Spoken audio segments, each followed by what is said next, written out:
أعوذ بالله من الشيطان الرجيم. بسم الله الرحمن الرحيم. الحمد لله رب العالمين الرحمن الرحيم مالك يوم الدين إياك نعبد وإياك نستعين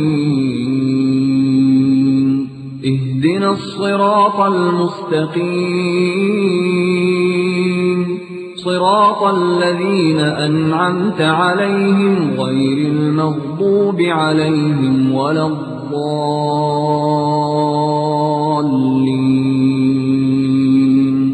بسم الله الرحمن الرحيم. ألف لام ميم. ذلك الكتاب لا ريب فيه هدى للمتقين الذين يؤمنون بالغيب ويقيمون الصلاة ومما رزقناهم ينفقون.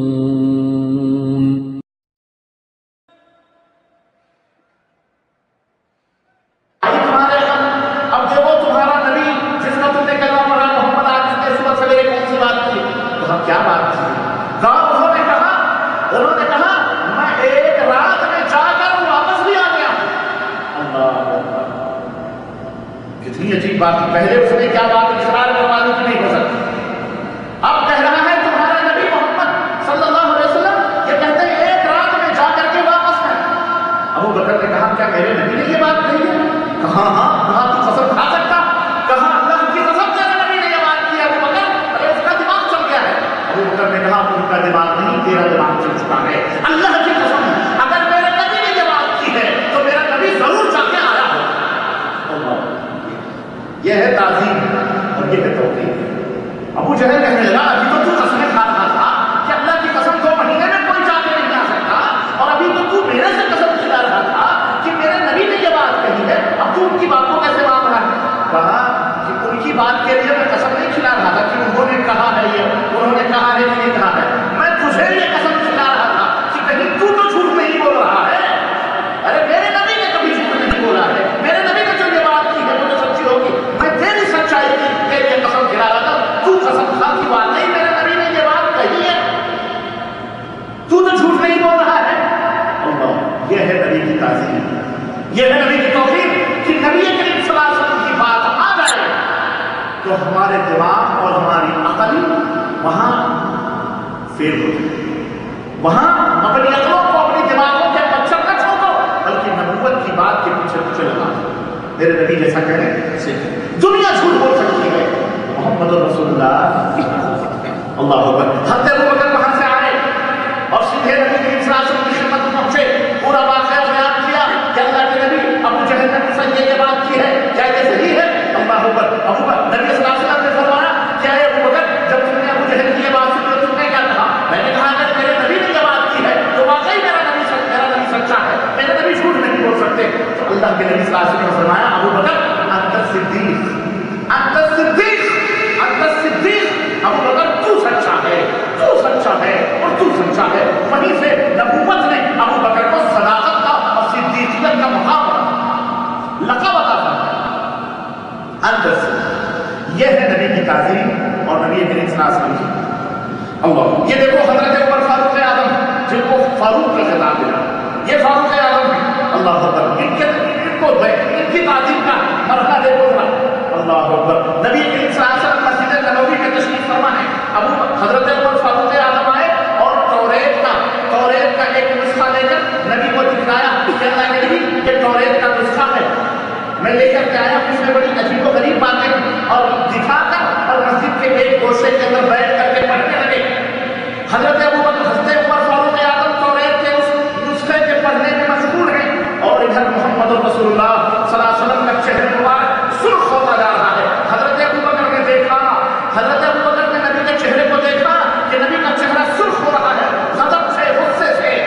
حضرت ابو بکر نے کہا سخلت قوم کی عمر سخلت قوم کی عمر. عمر تیری ماں تجھے خوب کر دے